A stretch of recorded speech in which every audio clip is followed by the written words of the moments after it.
बिस्मिल्लाह अल्हम्दुलिल्लाह नहमदुहु व नस्तईनुहु व नस्तगफिरुहु व नऊज़ु बिल्लाहि मिन शुरूरि अनफुसिना व मिन सय्यिआति अमालिना मय यहदिल्लाहु फला मुदिल्ल लहु व मय युद्लिल फला हादिय लहु व अशहदु अल्ला इलाहा इल्लल्लाहु वहदहु ला शरीका लहु व अशहदु अन्ना मुहम्मदन अब्दुहु व रसूलुहु अम्मा बाद फ़इन्न खैरल हदीस किताबुल्लाह व खैरल हदी हदी मुहम्मदिन सल्लल्लाहु अलैहि वसल्लम व शर्रल उमूरि मुहदसातुहा व कुल्लु मुहदसातिन बिदअह वकुल्ला बिदातिन दलाला वकुल्ला दालातिन फिन्नार। আসসালামু আলাইকুম ওয়া রাহমাতুল্লাহি ওয়া বারাকাতুহু। আমরা যে বইটা ধরে পড়তেছি আপনার the music made me do it, doctor Gohar মুশতাকের বই। সেটার যে সাব টপিকে ছিলাম আমরা, সেটা হচ্ছে importance of music in mass deception. জনগণকে ধোঁকা দেওয়া বা গণসাধারণকে ধোঁকা দেওয়া, এটা ইন্ডিয়ার হচ্ছে সবচেয়ে, ইন্ডিয়া এবং টু সাম এক্সটেন্ট বাংলাদেশও, ইন্ডিয়া হচ্ছে সবচেয়ে বড় এক্সাম্পল আসলে। যে ইন্ডিয়াতে মানে মানুষজন সিনেমা, গান এবং ওইরকম একটা জগতে বসবাস করে, মানে ওইগুলাকে রিয়েলিটি মনে করে, ওইগুলাকে আপনার মনে করে ওইখানে বসবাস করে। মানে তাদের মানে কল্পনা, স্বপ্ন বলেন, কল্পনা বলেন, ভাবনা বলেন, মতামত বলেন, সবকিছু গান সিনেমা কেন্দ্রিক ব্যাপার আর কি। এবং যে কোনো সময় দেখবেন একটা গান দিয়ে একটা দিচ্ছে। বা আমি যখন ইন্ডিয়াতে গেছিলাম 1980 সালে প্রথম, মানে প্রথম বলতে অফিসিয়ালি প্রথম, তার আগে স্বাধীনতার পর যখন কোনো পাসপোর্ট ছিল না তখন একবার গেছিলাম, সেটা আলাদা ব্যাপার, যে কেউ হাইটে যেতে পারতো। তো আমি হিলি সীমান্ত দিয়ে বালুরঘাট গেছিলাম জয়পুরহাট থেকে, সেটা আলাদা ব্যাপার। কিন্তু অফিসিয়ালি আমি প্রথম 80 সালে যাই।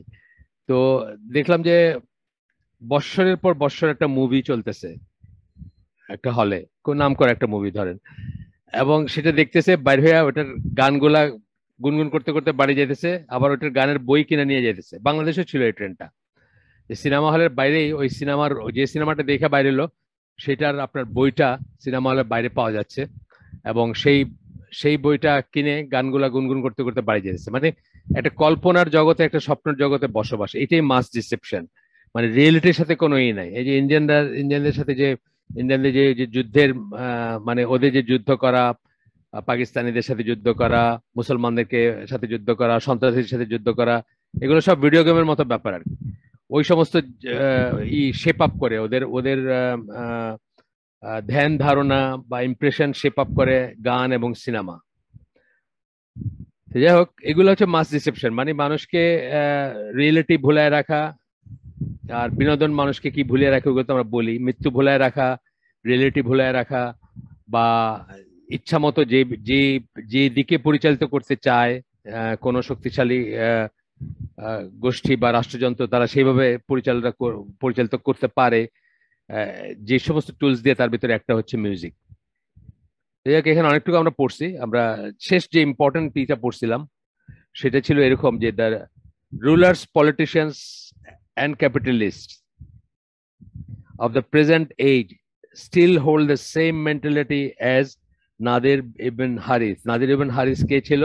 আমরা গতদিন পড়ছিলাম, রাসূল সাল্লাল্লাহু আলাইহি ওয়াসাল্লামের সময় একজন ব্যবসায়ী ছিল, এবং সে কৃতদাসী মেয়েদেরকে পাঠায় দিত। যে কেউ যখন ইসলাম গ্রহণ করার কথা চিন্তা করতেছে তার কাছে পাঠায় দিত খাবার দাবার সহকারে এবং গান টানের আয়োজন করে, এবং পরে জিজ্ঞেস করতো যে কোনটা বেটার, কোনটাতে বেশি ভাল লাগতেছে তোমার, ওই জিহাদের কথা আর ওই দানের কথা, সাদাকার কথা, ত্যাগের কথা ভাল লাগতেছে নাকি এটা ভাল লাগতেছে।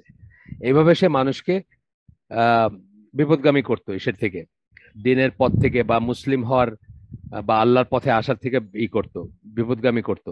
একই জিনিস এখনো করে যাচ্ছে রাষ্ট্রযন্ত্র, কখনো পলিটিশিয়ানরা, কখনো রাষ্ট্রযন্ত্র, কখনো ক্যাপিটালিস্টরা, কখনো যেটা মানে যে পারপাসে চায় আর কি। লাস্টে বলছিলাম আমরা, they indulge their people in every kind of লাহওয়াল হাদিস। লাহওয়াল হাদিস কোরআনের একটা টার্ম, মানে হচ্ছে আইডল টক, ভেইন টক। এটা ছিল সূরা লুকমানের 6 নম্বর আয়াত থেকে আসছে, আরো অন্য জায়গায় থাকতে পারে।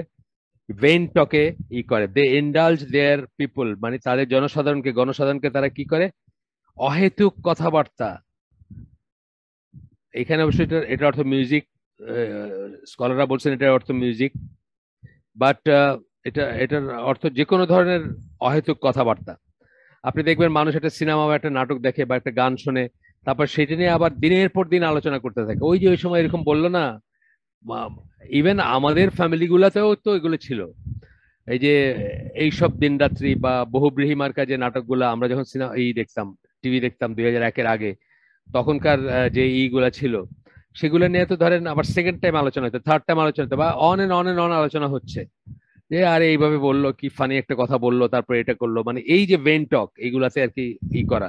এটার ভিতরে সবই আসবে, সিনেমা, নাটক, গান আসবে। তবে গানটা হচ্ছে সবচেয়ে ইজিলি অ্যাভেলেবল, তাই না? সিনেমা, নাটক তো একটা কিছু করতে হয়, একটা কোথাও যাইতে হয়, বা একটা কিছু ডিভাইস থাকতে হয়।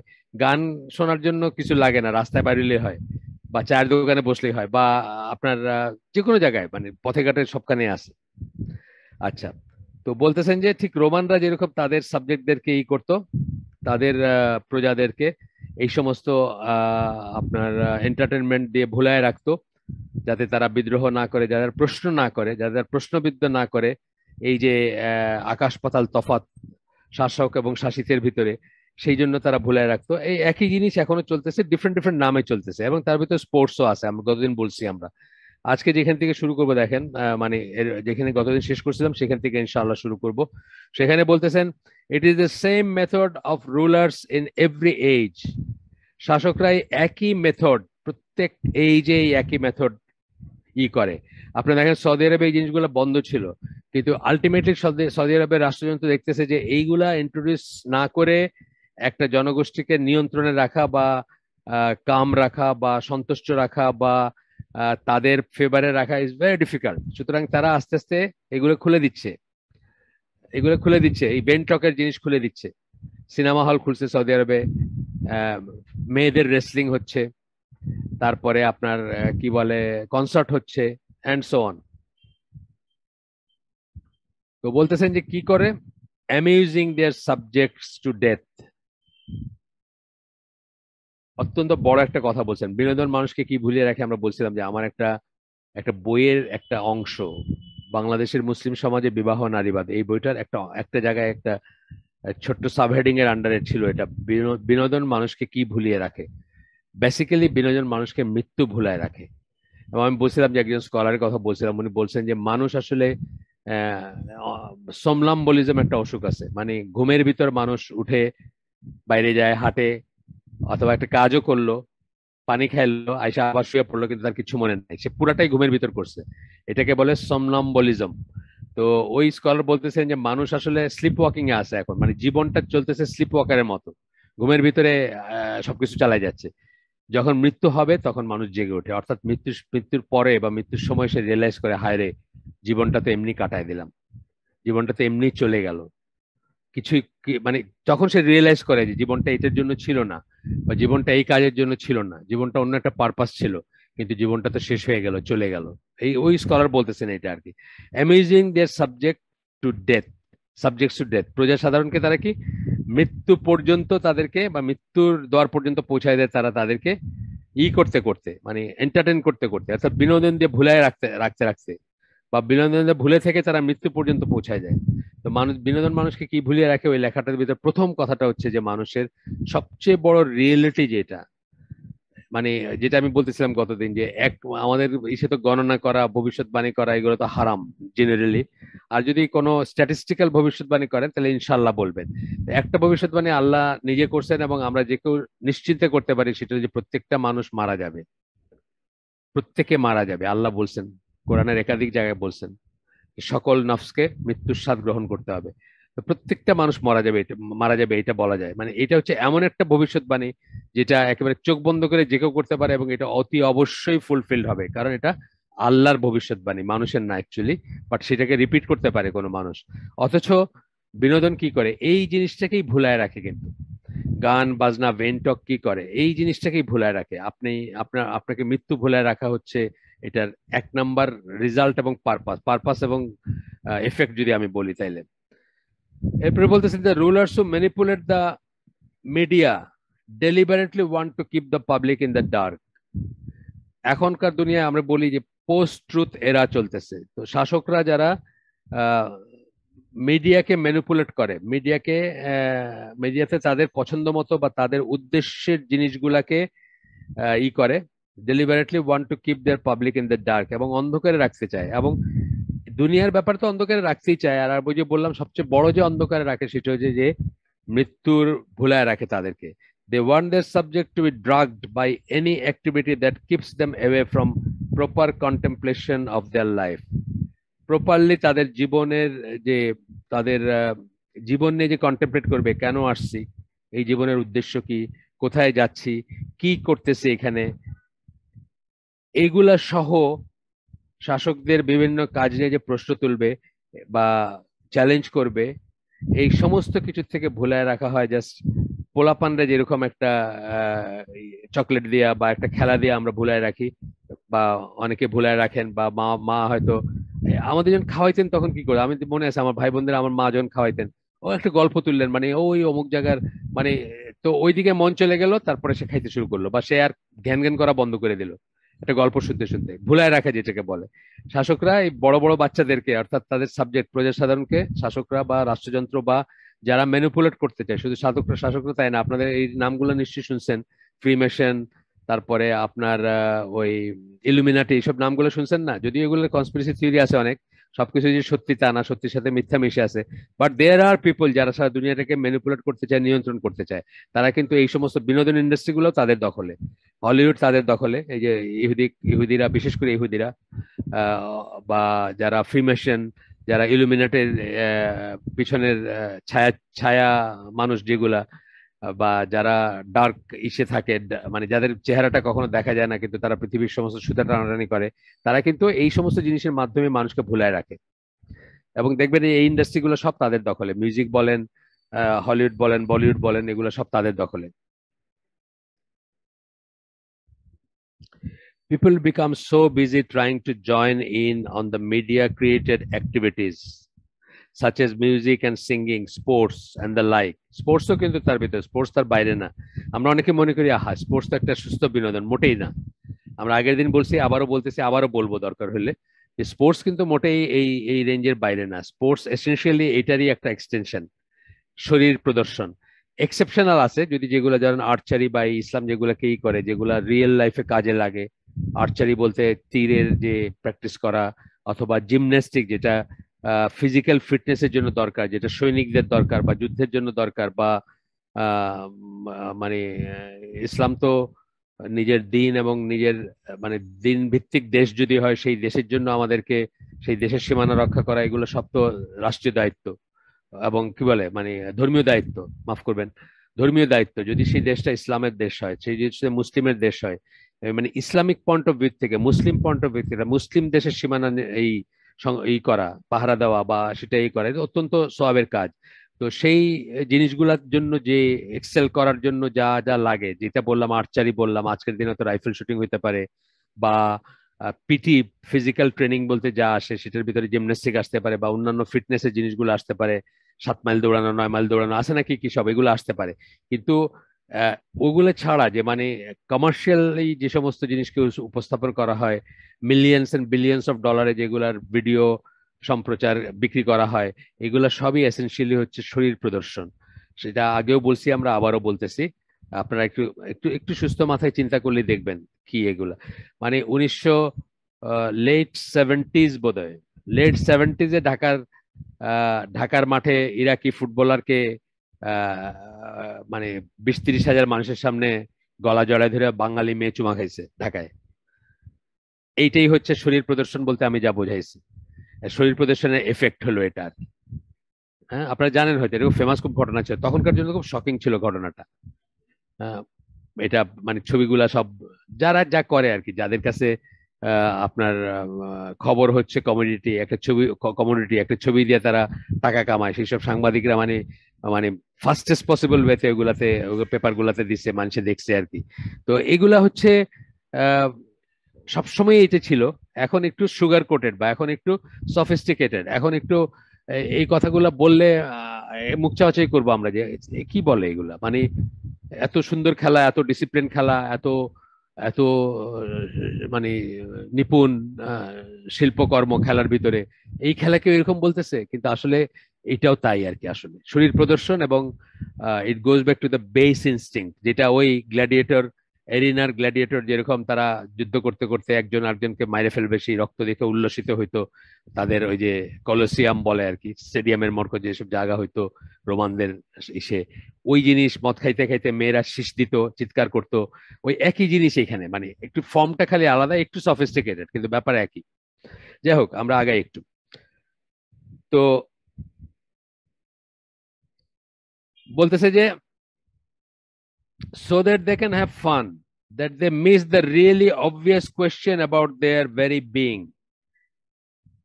Questions about their very being, মানে তাদের অস্তিত্বের যে কোয়েশ্চেন গুলা ছিল, অবভিয়াস কোয়েশ্চেন, এগুলা তারা মিস করবে, ভুলে থাকবে। যেটা আমি বললাম, খুব সিম্পল কথা, যে আমরা এখানে কি করতে আসছি, আমরা কি করতেছি, কেন আসছি, is there a purpose of life, এটা মানে সবচেয়ে সিম্পল যে প্রশ্নটা জাগতে পারতো, সেই প্রশ্নটাও মিস করে।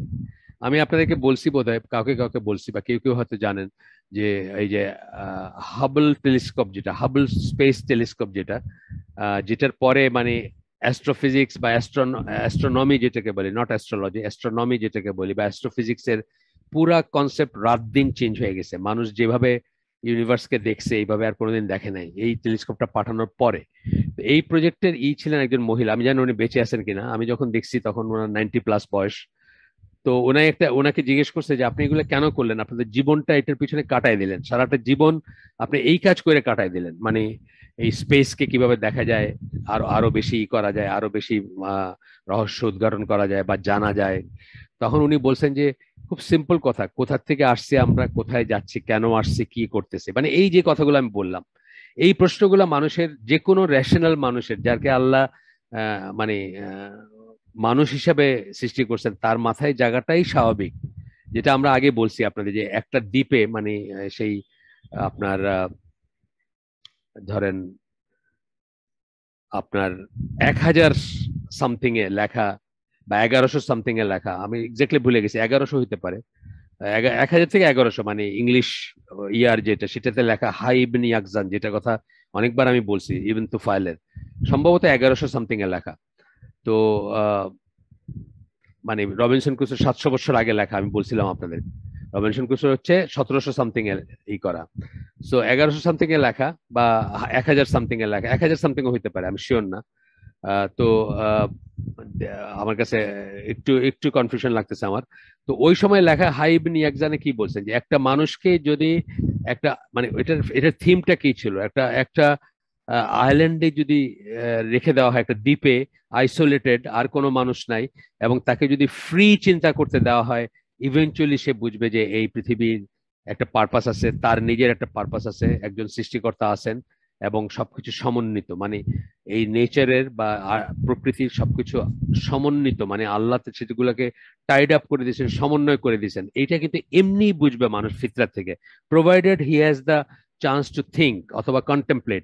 কিন্তু এই যে এইগুলা আমাদের, এই যে আয়োজনগুলা, এই যে গান বাজনার আয়োজন, সিনেমা, নাটক, খেলা, হ্যাঁ, টেনিস বলেন আর বাস্কেটবল বলেন, অথবা আমেরিকান ফুটবল, যাই বলেন, বা যেটাকে ওরা আমেরিকান ফুটবল বলে, ষাঁড়ের খেলা বলি আমি, রাগবির মতো অনেকটা, কিন্তু রাগবি না।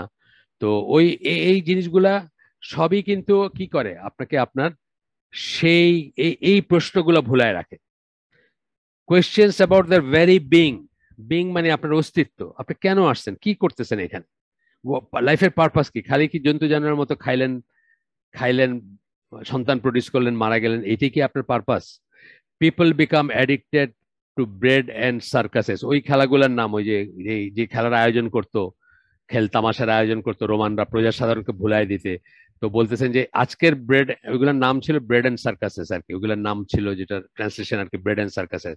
তো আজকের ব্রেড অ্যান্ড সার্কাস যেগুলা, মানে যে যা দিয়ে ভুলাই রাখতে হয়, সেগুলোতে মানুষ এডিক্টেড হয়ে যায়, সেগুলোতে মানুষ এডিক্টেড হয়ে যায়।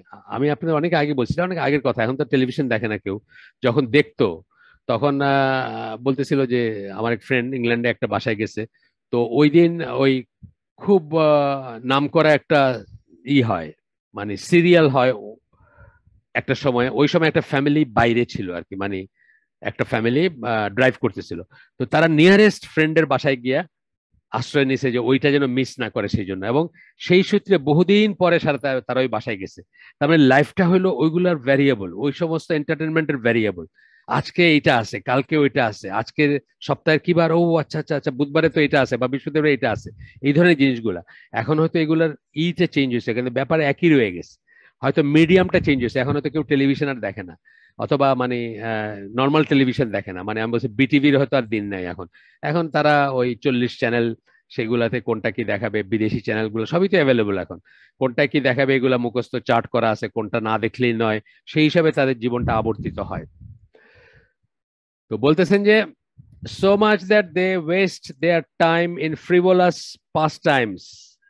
ফ্রিভোলাস মানে হালকা চটুল যেগুলাকে বলি আমরা, সেটার পাস টাইমে তারা তাদের জীবন কাটায় দেয়। In fact this is the timeless art of seduction. এটা হচ্ছে সিডাকশন, মানে কাউকে করা, নষ্ট করার, কাউকে করাপ্ট করার, কাউকে বিপদগামী করার, কাউকে ফুসলানোর যদি বলি আমি। সিডাকশনের অনেক মিনিং হয় বা অনেক সেন্স আসে। এটা হচ্ছে টাইমলেস আর্ট, মানে এইটাই চলে আসতেছে। ওই ওই যে আল্লাহ রসুলের সময় যে কৃতদাসী দিয়ে গান গাওয়ায় করছে, সেই যেটা করছে আজও সেটা করতেছে, জাস্ট ফর্মটা অন্য, মিডিয়ামটা অন্য, বা ব্যাপারটা কিন্তু একই। আপনার একই ইনস্টিংক্টকে ওই সময় অ্যাপিল করছে, এখনো একই ইনস্টিংক্টকে অ্যাপিল করতেছে। Hollywood is the biggest Nadir bin Haris of this century. Hollywood হচ্ছে সবচেয়ে বড়টা। এটা শুধু ইন্ডিয়ানদের দোষ দিয়ে লাভ নাই, ওইখানেও দেখবেন আপনি, মানে হলিউডে দেখবেন আপনার এই আইডিয়া গুলা বা ইমপ্রেশন গুলা শেপ আপ করে কিন্তু মুভি দিয়ে। আমি তো আর বহু বছর মুভি দেখি না, কিন্তু আমি বুঝি যে ইন্ডিয়াতে যেমন অ্যান্টি মুসলিম, অ্যান্টি ইসলাম ন্যারেটিভের মুভি খুব বানানো হয়েছে এবং মানুষকে ব্রেন ওয়াশ করা হয়েছে, হলিউডেও সেটা করা হয়েছে। এবং সেই সমস্ত মুভিগুলো স্টেরিওটাইপ মুসলমানদেরকে করে বানানো হয়েছে, এবং সেটারই প্রভাবে কিন্তু আজকে এত ঘৃণা পৃথিবীতে মুসলমানদের এগেনস্টে। ঠিক আছে, মানে আসলে কি বুঝে, এবং যখনই এটা কেউ বুঝে যে এগুলা তো সব আসলে তো মুসলমান এরকম না, তখনই দেখবেন যে কনভার্সেনের স্টোরিগুলোতে দেখবেন এইগুলাই কথা ভরা থাকে সবসময়, যে মুসলিমদের আমি এরকম মনে করতাম, অথচ রিয়েল লাইফে যখন মিশলাম তখন দেখলাম মুসলিমরা এরকম, সুতরাং আমি ডিসাইড করলাম যে আমি মুসলিম হব। মানে দেখবেন যে কনভার্সেশন স্টোরিগুলোর থিম কিন্তু খুব অল্প কিছু জিনিসকে করে ঘুরে, অল্প কিছু ব্যাপারকে, যে ইসলাম সম্বন্ধে আমার এই ধারণা ছিল, মিডিয়া থেকে এই ধারণা হয়েছিল, আর রিয়েল লাইফে দেখলাম এইরকম, তখন আমি ডিসাইড করলাম যে আমি মুসলিম হব। এই ধরনের কথাই দেখবেন ভর্তি।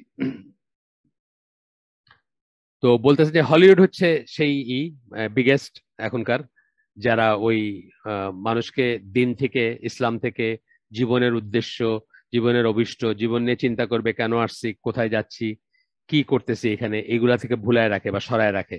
People spend an enormous amount of money on films. মানুষ সিনেমা দেখতে গিয়া অনেক পয়সা খরচ করে। সেটা হয়তো আপনি হয়তো যে পুরান সিনেমাগুলো দেখতে তো পয়সা লাগে না, কিন্তু আপনি মনে করবেন যে এগুলা এগুলা কিভাবে পয়সায় রূপান্তরিত হচ্ছে এটা আপনি হয়তো জানেনও না। ফর এক্সাম্পল, আপনি আপনি যে ইন্টারনেট ইউজ করতেছেন, আপনি যে সার্ভার ইউজ মানে যে সার্ভিস প্রোভাইডার ইউজ করতেছেন, আপনি যে ওয়েবসাইট ইউজ করতেছেন, প্রত্যেকটা জায়গায় পয়সার হিসাব আছে।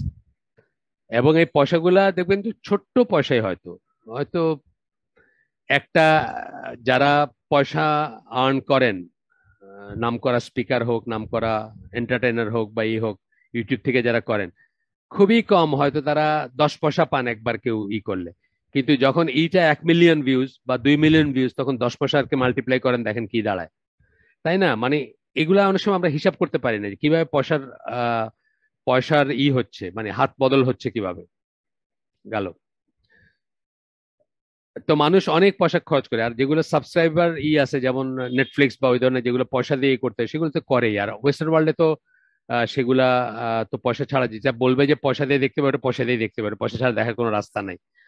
এই এত বছর পরে 1994 বা 90 ছবি বোধ হয়, জেএফকে,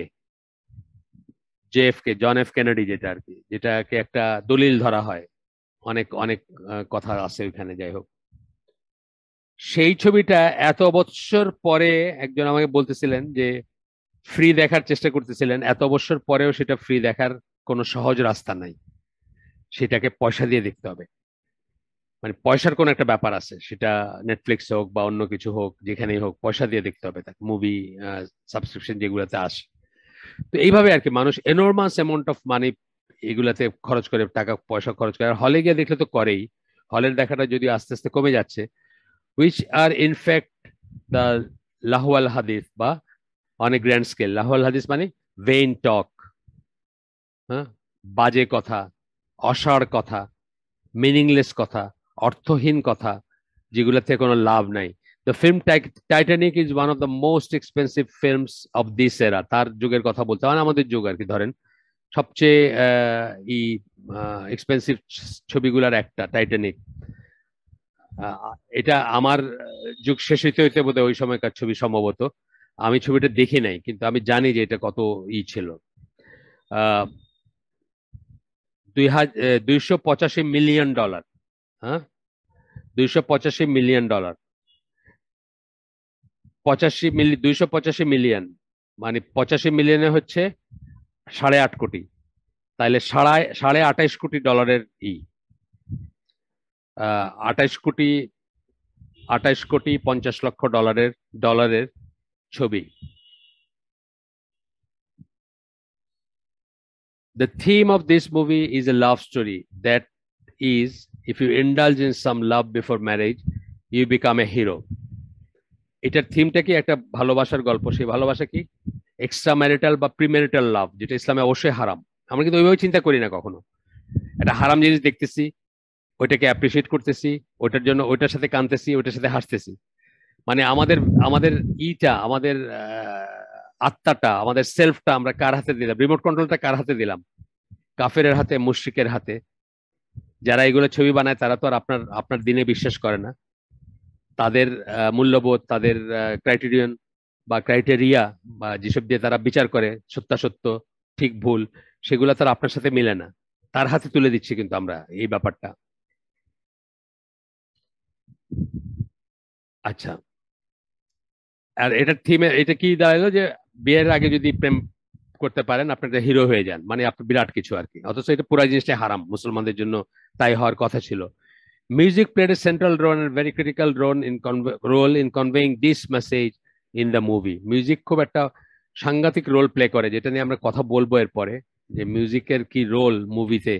আপনি একটা মুভি, যে কোনো একটা মুভি একদিনের জন্য আপনি কোনোভাবে যদি পারেন মিউজিক বাদ দিয়ে দেখেন তো। মুভি না হোক, একটা ছোট্ট নাটকই দেখেন আপনি, বা একটা ছোট্ট অ্যাডভার্টাইজমেন্ট দেখেন তো মিউজিক ছাড়া, আপনার কাছে পুরাটা মনে হবে পেল পাইনসা।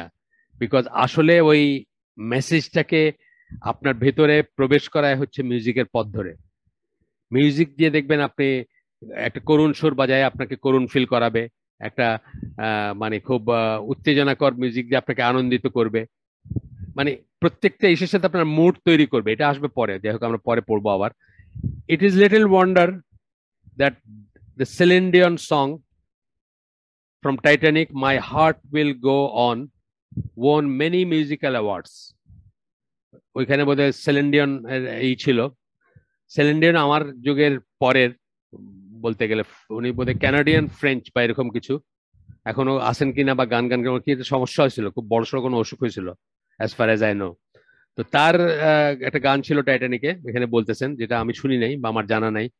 My heart will go on, এটা এত অ্যাওয়ার্ড পাইছে এই কারণে পাইছে, সেটা বলতেছেন আর কি। এটা মানে অবাক হওয়ার কিছু নাই। In recognition of this manipulative power of music, এই যে মিউজিক যে মানুষকে ম্যানিপুলেট করতে পারে, যেটা সহজে আপনি গ্রহণ করতেন না ওটা গ্রহণ করলেন, সহজে যেটাকে আপনি এন্ডোর্স করতেন না ওটা এন্ডোর্স করলেন, সহজে যেটাকে পছন্দ করতেন না ওটা পছন্দ করলেন। এই যে রোলটা মিউজিকের, এটা নিয়ে একজন ফ্যামিলি উইকলি বলে একটা ম্যাগাজিনে বা একটা আর্টিকেল লিখছিলেন, সেটার একটা অংশ তুলে দিচ্ছেন এখানে। Music is used everywhere to condition the human mind. মানুষের মনটাকে কন্ডিশন করা বলতে কি? এটাকে তার ইচ্ছা মতো পরিচালনা করা। কারো যে কন্ডিশন করতে চেয়েছে, কন্ডিশনিং মানে আপনি সহজে তার কথাটা শুনতেন না, তার কথাটা পাত্তা দিতেন না। কন্ডিশনিং এর জেনারেল মিনটা বলতেছি। কিন্তু এমন একটা প্রসেসের ভিতর দিয়ে আপনাকে নিল, যার পরে এখন আপনার কাছে এই কথাটা গ্রহণযোগ্য, এই কথাটা কনসিডারেবল, বা এই কথাটা আপনি মাইন্ড করেন না, অথবা এই কথাটা এমনকি সাপোর্টও করেন। জাস্ট ফর এক্সাম্পল বলতেছি যে আপনার পরকীয়া যে ব্যাপারটা, একজনের বউয়ের সাথে আরেকজনের বউয়ের প্রেম, এটা একটা উপন্যাসের ব্যাপার হিসেবেও আজ থেকে 30 বছর আগে কল্পনা করা যেত না, কিন্তু আপনাকে কন্ডিশন করছে আপনার ব্রেনটাকে over the period of time. এখন আপনার কাছে এটা ডাল ভাত।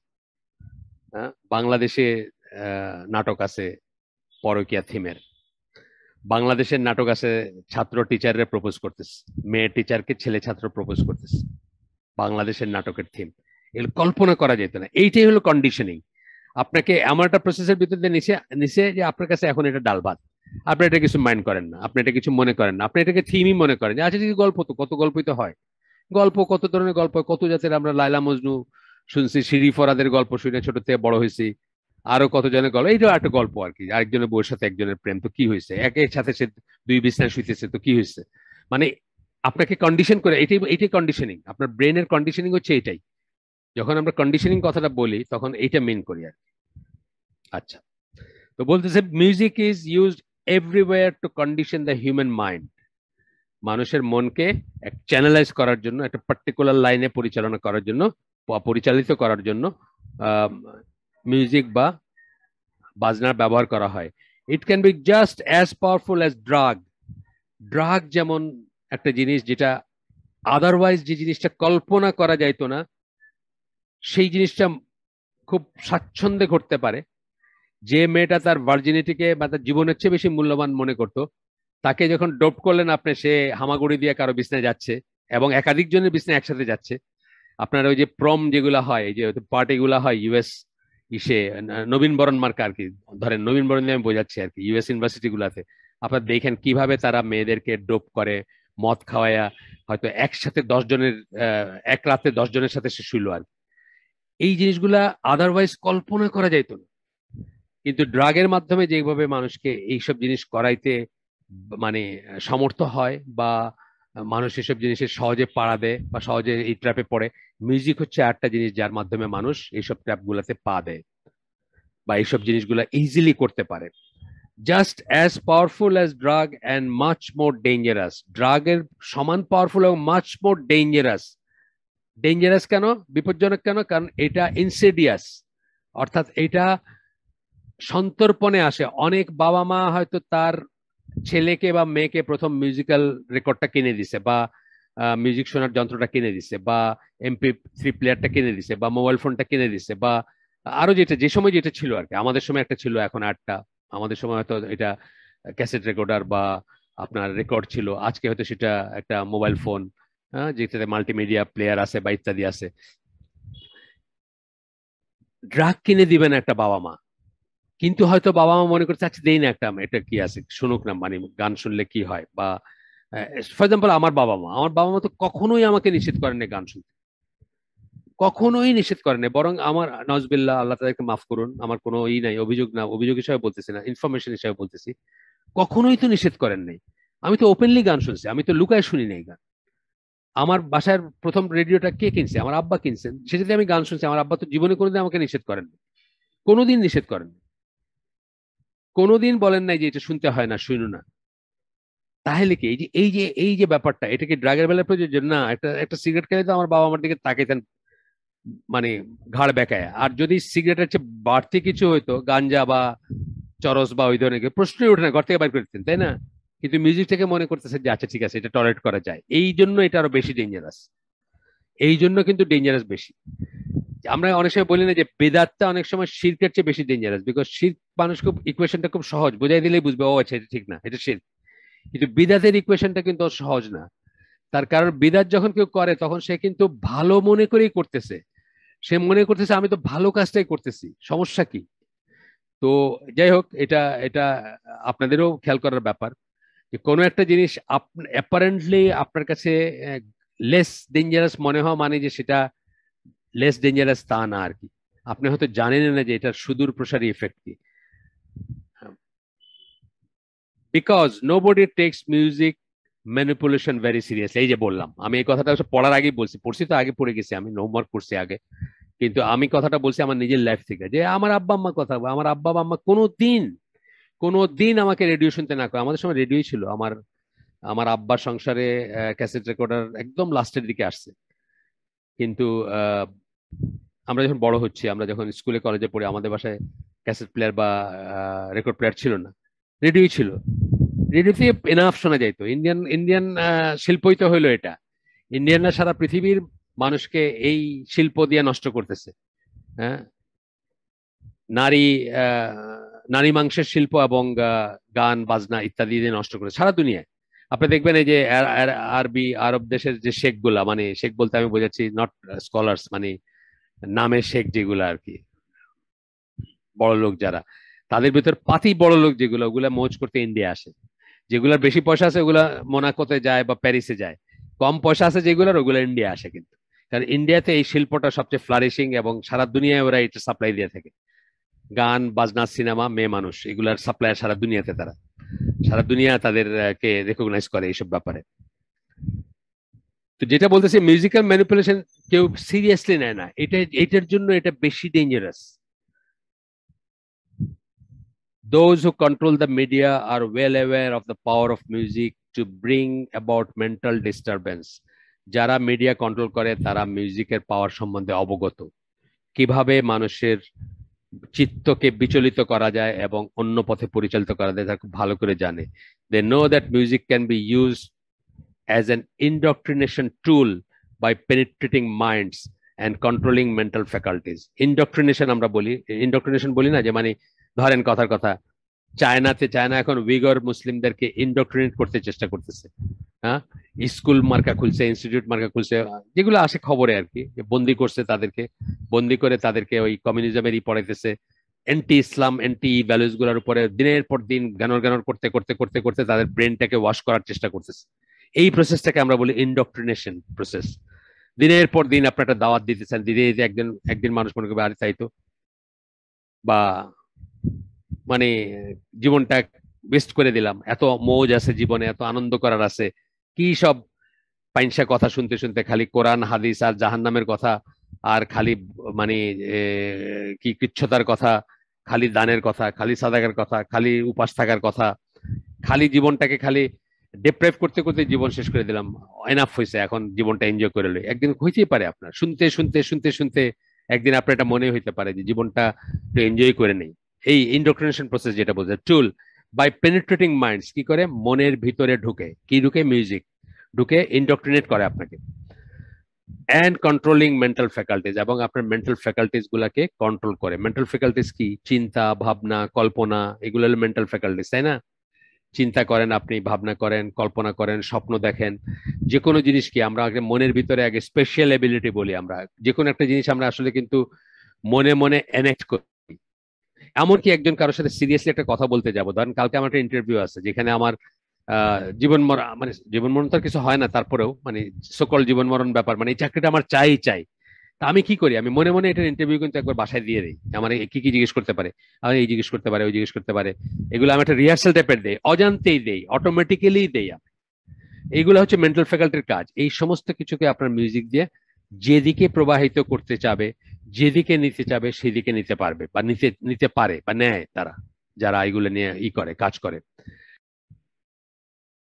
টাইমটা দেখি একটু, আজকে একটু সময় মতো শেষ করে দিব, মানে কোনো প্রশ্ন উত্তর নিব না, দূরে যাব, উত্তরায় যাব, উত্তরায় গিয়া জুমার নামাজ পড়বো ইনশাআল্লাহ, আল্লাহ যদি বাঁচান। সুতরাং আপনার করবো আর কি, মানে একটু আগে উঠে যাব আমি, সেটা বললাম আর কি। বা আগে উঠে বলতে মানে সময় মতো উঠবো, ঠিক আগে কথাটা ঠিক না, সময় মতো উঠবো, অর্থাৎ আপনার ওই সময় 10টা 30-এ শেষ করে দিব আর কি। এইবার একজনের ব্রিটিশ একজন জার্নালিস্টের কথা বলতেছেন, আমি সব নাম তো পড়তেছি না, যেমন এর আগের এটা যার ছিল ডেভিড শাগাল, এখন পড়তেছি আমরা ডেনিস উইন বলে একজন ব্রিটিশ জার্নালিস্টেরই পড়তেছি, স্পেশালাইজিং in the area of psychology and medicine, rights in her book the manipulated mind. Manipulated মানে যেটাকে টেম্পার করা হয়েছে, যেটাকে বিকৃত করা হয়েছে। ম্যানিপুলেশন মানে কি, মানে নর্মাল ব্যাপার না, ম্যানিপুলেট মানে যেটাকে আপনার আর কি বলবো বাংলা, আমি হঠাৎ করে পাইতেছি না। মানে ধরেন একটা সত্য কথা আমি বললাম কারোর কাছে, যে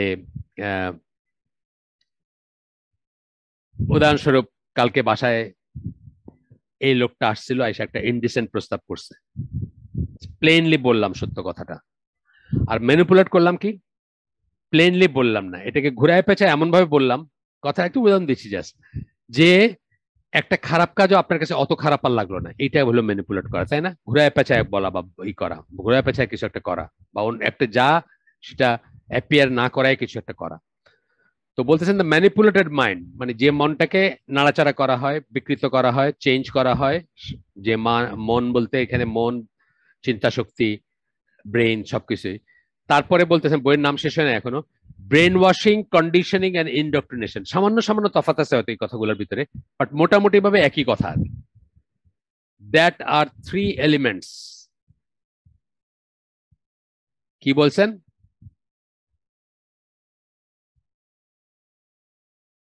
Needed for successful brainwashing program: physical and mental exhaustion, repetition, and reducing the desired message to slogan.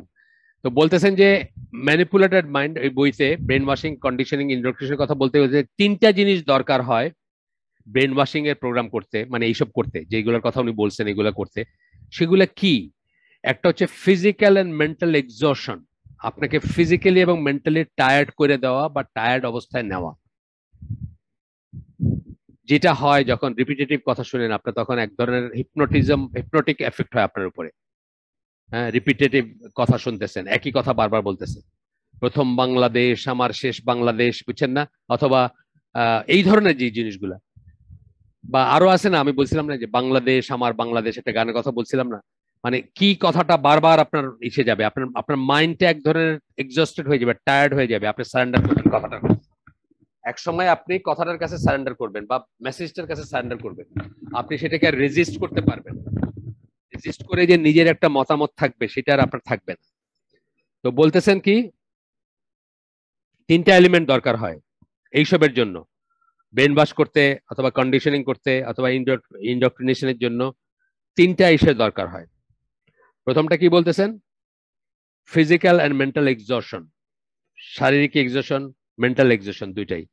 আপনার টিপিক্যাল আমেরিকান লাইফের কথা আপনাকে বলছি না, টিপিক্যাল বলতে আমি বলতেছি যারা ফুড সোলজার, হ্যাঁ, যারা যারা পিরামিডের চূড়ায় আছে তাদের কথা বলতেছি না, যারা বেসে আছে, তাদের ডেইলি রুটিনটা কি, টিপিক্যাল রুটিনটা কি? 9টা থেকে 5টা কাজ করবে, গরুর মতো কাজ করবে, আসার সময় বিয়ারের 24টার কেস হয়, 6টা করে একসাথে একসাথে 6টা তোলা যায় আর কি, এইভাবে প্লাস্টিক দিয়েই করা থাকে।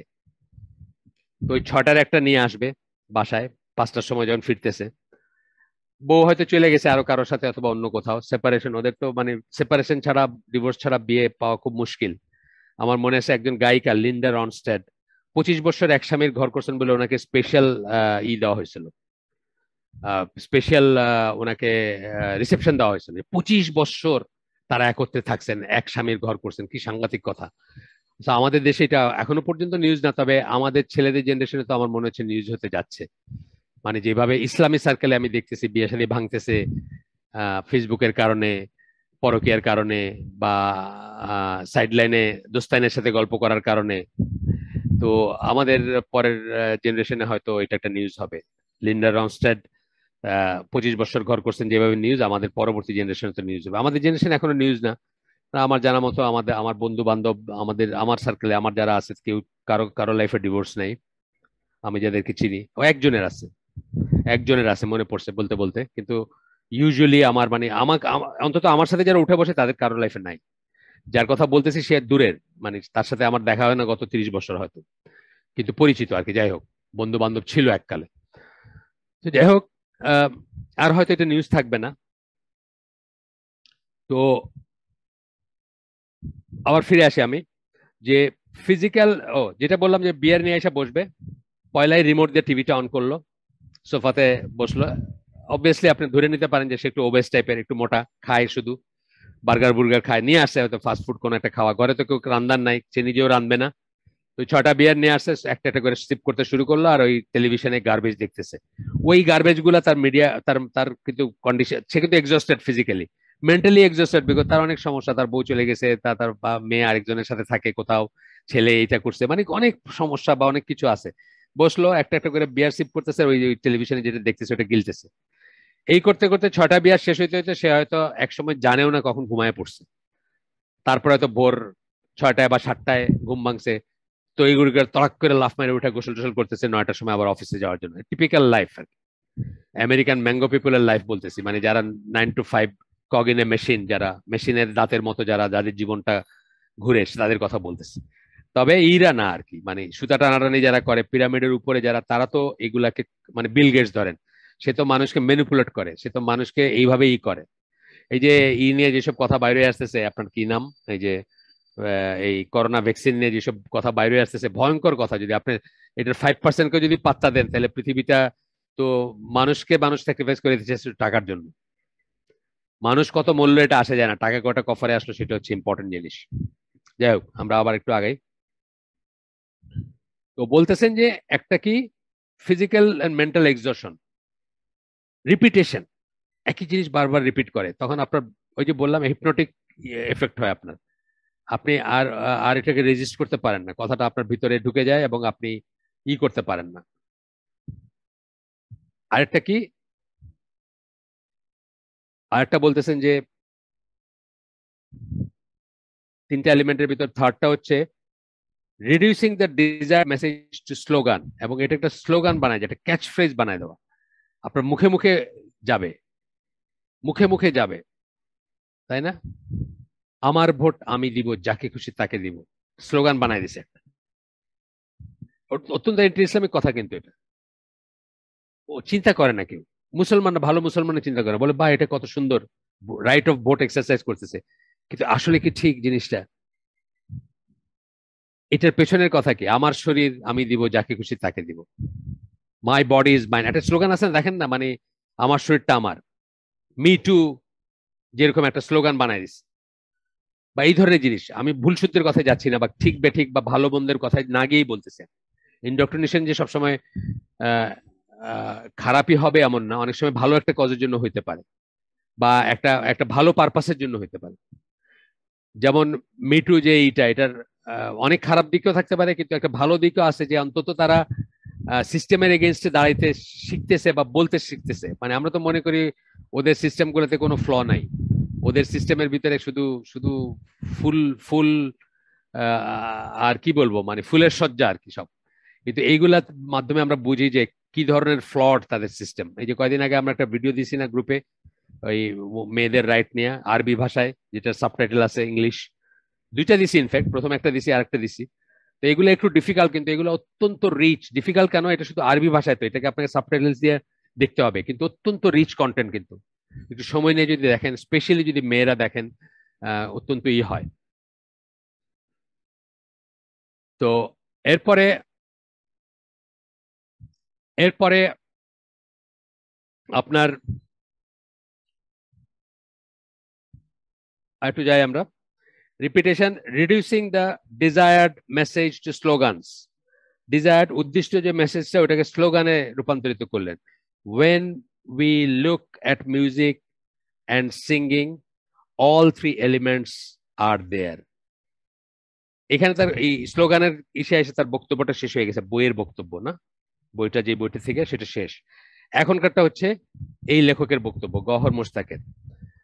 পিপল কনসিডার মিউজিক, বলতেছেন যে when we look at music and singing, all three elements are there. গান বাজনা মিউজিক সিঙ্গিং এ দেখবেন আপনাকে একসময় মেন্টাল এক্সজশনে চলে যান আপনি, তারপরে রিপিটেশ, একই কথা রিপিট করা হয় বারবার। হ্যাঁ, কি কথাটা, যে কথাটা আপনার মাথায় ঢুকাইতে চাইতেছে সেটা বারবার রিপিট করা হয়। এবং 3 নাম্বারটা বলতেন কি, যে স্লোগান বানায় দেওয়া হয়। কিন্তু আমরা জানি, আমরা তো বললামই আগে যে স্লোগান কিভাবে হয়। when we look at music and singing, all three elements are there বললেন। people consider music to be entertainment, and hence they often listen to music when they are physically and mentally exhausted. মানুষ কখন music শুনে? মানুষ তার অফিসে বসে শোনে না, ইউজুয়ালি অফিসে বসে শোনে না, এনজয় করে না। যখন সে ফিজিক্যালি এক্সস্টেড, অফিস থেকে বাসায় আসছে, হাত মুখ ধুইছে, হ্যাঁ, মেন্টালিও এক্সস্টেড, সারাদিন অফিসে বসের সাথে কাউকে করতে হয়েছে, বা বস বুলি করছে, মেন্টালি এক্সস্টেড, তখন সে একটা রবীন্দ্রসঙ্গীত ছেড়ে দিল, বা একটা কিছু ছেড়ে দিল, তার একটা ই।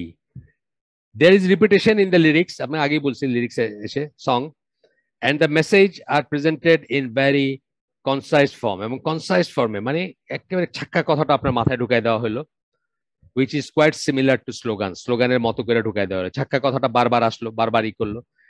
Therefore music can successfully brainwash and condition its listener. Music সেই জন্যই সাকসেসফুলি মানে সফলভাবে তার লিসেনারের করতে পারে, কন্ডিশন করতে পারে, ব্রেন ওয়াশ করতে পারে এবং কন্ডিশন করতে পারে, ব্রেনটাকে কন্ডিশন করতে পারে, without the person even being aware. সবচেয়ে মজার কথা হলো আপনি অ্যাওয়্যারও থাকবেন না। ওই যে বললাম, যে একটু আগে একটু বললাম না যে মিউজিকের ডেঞ্জারাস পার্টটা কি, যে আপনি এটাকে কনসিডারই করেন না একটা ক্ষতিকর জিনিস হিসাবে বা একটা ডেঞ্জারাস জিনিস হিসেবে কনসিডারই করেন না। আজকে আপনার ঘরে একজন, আপনার ছেলে যদি একটা গাজার পুরিয়া নিয়ে ঢুকে, আপনি ভায়োলেন্টলি রিয়েক্ট করবেন। ওয়ারেজ একটা মিউজিক্যাল যদি মানে ধরেন গান শোনার, জাস্ট তার MP3 প্লেয়ারে কতগুলো গান আছে, এটা আপনি পাত্তাই দেন না, মনে করেন আছে যে কম বয়স, এটা খুব স্বাভাবিক, সবাই করে, সবাই শোনে, সবাই করে, সবাই শোনে, সমস্যা কি আছে, এই কথাটা বলতেছেন আর যে without the person being aware of it. এমন আপনি নিজের কথা এখন বলতেছেন, আপনি যে একটা মিডিয়া, আপনি যে একটা কন্ডিশনিং, একটা ব্রেন ওয়াশিং, একটা একটা ইন্ডোক্ট্রিনেশনের সাবজেক্ট হচ্ছেন, এটা কিন্তু আপনি রিয়েলাইজও করেন না। গঙ্গা আমার মা, পদ্মা আমার মা, আমার দুই চোখে দুই জলের ধারা, মেঘনা মেঘনা যমুনা, তাই না? তো কি কি মেসেজ পাইলাম আমরা? এপার ওপার কোন পার জানি না, দুই পারই সমান, পারলে এক হয়ে যাই আমরা সব, তাই না? এটা মেসেজ তো, এটা এটাই আপনার ব্রেন, আপনার কন্ডিশনিং। কত সুন্দর লাগে না শুনতে? গঙ্গা আমার মা, পদ্মা আমার মা, আমার দুই চোখে দুই জলের ধারা, মেঘনা যমুনা, এপার ওপার কোন পার জানি না, আমি দুই পারেতে আছি। তাহলে একটা এখন দেখেন অনেক মানুষ মনে মনে চিন্তা করে, কল্পনা করে বা রোমান্টিক দেখে বা স্বপ্ন দেখে যে একদিন আমরা অখণ্ড ভারতের অংশ হয়ে যাব, অথবা আমরা হয়ে যাব। আপনার